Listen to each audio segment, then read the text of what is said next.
남자친구가 있지만 나 때문에 헤어진다고 하거나 내가 헤어지면 다음은 자기 차례라고 하는 경우가 있습니다. 대부분은 애인 있는 사람을 좋아하는 경우 헤어지기를 기다리지만 헤어지고 나를 만난다는 보장은 없죠. 그리고 나는 시간이 필요해. 당분간 혼자 있고 싶어. 이렇게 말하는데 꼭 얼마 안 돼서 새로운 사람을 사귀입니다. 결국 내가 못생겨서 별로여서 그런 건가? 이런 결론을 내리게 되는데 우리는 누군가와 사귀기 위해서 꼭 호감이 필요하고 누군가에게 잘 보여야 된다고 생각을 합니다. 하지만 이건 인간관계에서 의뢰 태도라는 걸 아셔야 돼요. 누군가가 좋다면 잘 보여야만 한다. 내가 사랑받으려면 괜찮은 사람이란 걸 인정받아야 한다. 이런 무의식이 깔려있는 건데 정작 본인은 몰라요. 하지만 상대는 직관적으로 느낍니다. 얘 왜 이러지? 예를 들어 여자가 이번에 진급하고 연봉도 올랐어. 일 잘한다고 보너스도 받았는데 이렇게 1년차에 승진한 사람이 나 말고 없을걸? 이런 식으로 말하는 사람은 본인의 가치가 높게 전달될 거라고 생각을 해요. 하지만 실제로는 가치가 높아 보인다기보다 나한테 마음이 있어서 잘 보이고 싶나 보네 라는 생각이 들 뿐인 거죠. 우리가 여자한테 가치 증명을 할 때랑 비슷하죠. 그러니까 여자한테 잘 보이려는 태도를 지녀봐야 이 남자가 나한테 마음이 있나 보네? 이런 생각을 하게 만들 뿐이라는 거예요. 하물며 남자친구가 있는 여자에게 이런 식으로 플러팅을 한다면 더욱 부작용이 클 수밖에 없죠. 호감을 만들기 위해 잘 보이려는 행동은 인정받으려는 행위로 이어지고 평가를 당하게 돼요. 오히려 의뢰 포지션을 자처해 언제든지 만날 수 있는 안정적인 남자로 판단을 하게끔 만든다는 거죠. 남녀관계라는 연애시장에서 승리하기 위해서는 안정적인 을이 아니라 갑의 포지션을 차지하는 게 중요해요. 지금 우리가 접근한 대상 여자의 남자친구도 처음엔 갑의 포지션이었을 겁니다. 하지만 점점 여자친구에게 잘 보이려는 태도를 보이면서 여자는 남자친구를 을의 포지션으로 판단해요. 자연스럽게 여자가 갑의 포지션이 되는 건데 명심해야 할 게 여자는 자신에게 좋은 영향을 끼치는 남자를 좋아하지 자신이 챙겨주고 인정해줘야만 하는 남자, 자신이 엄마처럼 행동하는 것을 원하지 않습니다. 바람피는 여자의 심리가 따로 있는 게 아니에요. 자신을 보듬어주고 챙겨주고 사랑해줄 수 없다고 판단했을 때 여자는 다른 남자에게로 눈을 돌립니다. 연애를 처음 하는 남자일수록 안심하고 의뢰 포지션으로 변화하는 게 제일 심해요. 남자친구가 있는 여자, 유부녀가 만나고 싶다라는 말이 나오는 게 밖에서는 의뢰 포지션을 지닌 남자가 훨씬 많기 때문인 거죠. 갑의 포지션을 차지하는 건 어렵지 않습니다. 인정을 받는 게 아니라 인정을 해주는 입장, 영향력을 발휘하는 입장일 때 가능해집니다. 근데 인정을 해주는 사람이 하는 말이 따지고 보면 별게 없어요. 괜찮네, 좋다, 잘됐다 이런 짧은 말이에요. 하지만 인정 욕구가 가득한 사람은 너는 이런 점이 참 좋아 보인다. 그래서 난 네가 괜찮다고 느껴져. 인정을 할 때도 말 자체를 유려하게 해야 가치가 있다고 여기기 때문에 인정을 해주는 태도를 갖기가 꽤 어려워요.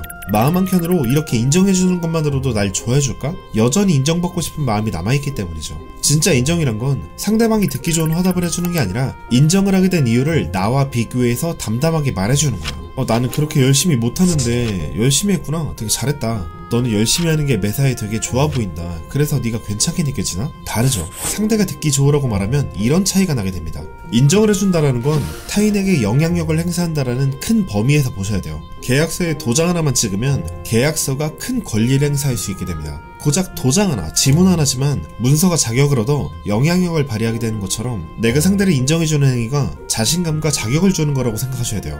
그러니 괜찮네, 잘됐다 이런 짧은 말이라도 인정받는 상대에게는 굉장히 의미가 있는 말인 거죠. 단순히 여자를 인정해주면 넘어온다라는 말을 하는 게 아니에요. 오빠 잘생겨졌다, 오빠 잘한다 이런 인정 하나만으로 기분이 좋아지는 것처럼 내가 잘 보이려고 애쓰기보다는 남의 좋은 점을 찾고 인정해줄 수 있는 그런 태도를 지녀야 한다는 겁니다. 연애 시장에서 여자는 항상 상향 지원을 해요.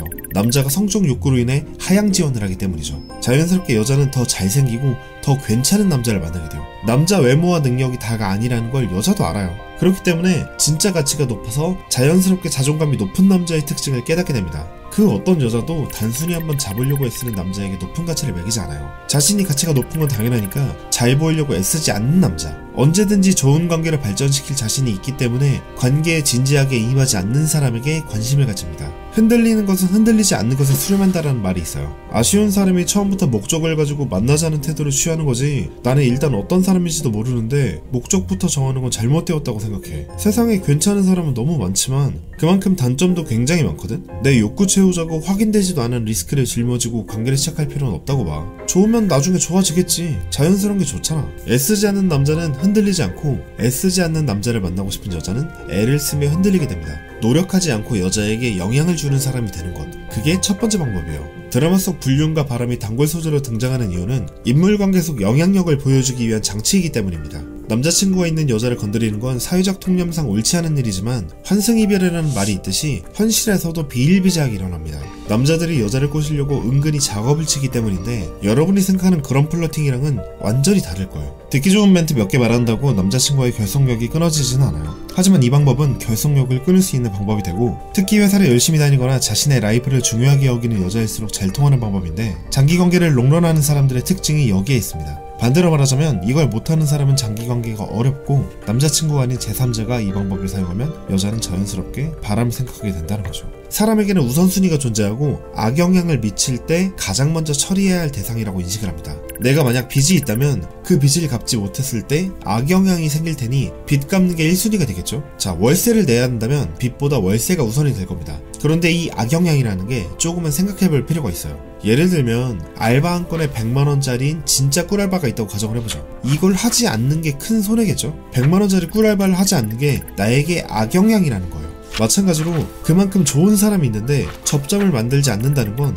나에게 큰 손해라고 인식하면서 우선순위에 든다는 겁니다. 우리가 회사에 급한 일이 생기면 중요한 자리도 박차고 일어나죠. 회사는 생존이 달린 1순위이기 때문이요. 하지만 내가 있는 중요한 자리가 상견례, 장례식, 결혼식이라면 얘기는 달라지겠죠. 꼭 나쁜 영향만이 아니라 너무 좋은 영향을 주는 대상인 경우도 기회의 상실이라는 악영향을 주면서 1순위가 될 수 있다는 거예요. 이걸 적용하면 남자친구와 시간을 보내는 게 얼마나 무의미한지, 본인과 시간을 가졌을 때 장점이 무엇인지 애쓰지 않는 태도로 이야기를 하고 납득이 간다면 영향력을 행사하는 대상은 내가 되고, 여자는 점점 흔들릴 때 나에게 종속될 겁니다. 이건 그 사람의 상황과 내가 줄 수 있는 부분에 따라 다르겠죠. 남자친구랑 매일 만나서 데이트하는 것도 너무 좋고 둘의 애정과 추억을 키워나가는 건 좋은 거라고 생각해. 하지만 이대로 노력 없이 놀기만 하는 게 과연 앞으로의 관계에 도움이 되고 쭉 좋은 시간을 만들어줄까? 나는 누군가와 결혼하기 전까지 내 몸값을 올릴 대로 올려야 된다고 생각을 해. 오히려 여자친구가 나를 만나면서 뭔가를 더 노력하고 발전하는 모습을 보여주면 더 좋게 보일 것 같아. 그리고 또 자연스럽게 다른 남자랑 접점이 생길 수밖에 없을 텐데, 그런 모습에 질투도 나서 더 좋은 남자친구가 될 수 있게 노력할 것 같거든. 결론적으로 네가 더 좋은 모습을 가져야 남자친구도 널 더 좋아할 거고, 너도 네 스펙이 올라가거나 발전을 하면 인생의 수준이 더 높아지지 않을까? 이렇게 꼬시려는 태도가 아니라 여자의 발전이 저하되는 상황을 언급하고 나와 시간을 가질 때 발전의 여지가 늘어난다는 언급을 해주는 것만으로 우선순위가 조금씩 달라지기 시작합니다. 애쓰지 않는 모습과 진심으로 하는 조언처럼 느껴지면 점차 영향력을 주는 대상이 남자친구에서 나로 바뀌고, 상대가 노력하고 행동하는 모습에 인정을 해주다 보면 갑의 포지션을 갖게 될 거예요. 자연스럽게 여자의 순위에서 1순위가 되는 거죠. 남자친구가 있음에도 마음속으론 나를 좋아하게 된다는 거예요. 그렇게 만나는 시간이 늘어나면 자연스럽게 좋은 결과가 나오게 되는 거고, 정말로 애쓸 필요 없어지는 그런 전략을 갖게 되는 겁니다. 지금까지 여자에게 잘 보여서 어떻게든 마음에 들려고 했던 전략과 정반대로 영향력 하나만 신경 쓰는 걸로 꼬시지 않으면서 꼬시는 방법을 쓸 수 있게 된 거죠. 이는 비단 여자에게만 해당되는 이야기가 아니에요. 오늘 내용이 남자친구 있는 여자를 꼬시라는 내용처럼 들렸겠지만, 전달하려고 했던 부분은 인간관계에서 스스로 의뢰 태도를 자처하고 있지는 않은지 돌아보고, 모든 사람에게 매력적으로 느껴질 수 있는 영향력에 초점을 두면 매력을 발현시킬 수 있다는 관점을 알려드리기 위한 부분이었습니다. 인간관계는 참 어렵고 답이 없지만 알면 알수록, 이해하면 이해할수록 앞으로 만날 사람들이 기다려집니다. 그 사람들에게 더 좋은 모습을 보여줄 수 있기 때문이죠. 점점 사람을 만나고 싶고 사람을 좋아할 수 있도록 재밌는 내용을 많이 알려드릴게요. 간단하게 짧은 댓글은 언제나 큰 힘이 됩니다. 누군가 헤어짐을 감수하고서라도 만나고 싶은 남자가 되길 바라면서 구독 잊지 마시고 좋아요 꼭 눌러주세요. 오늘의 강의는 여기까지.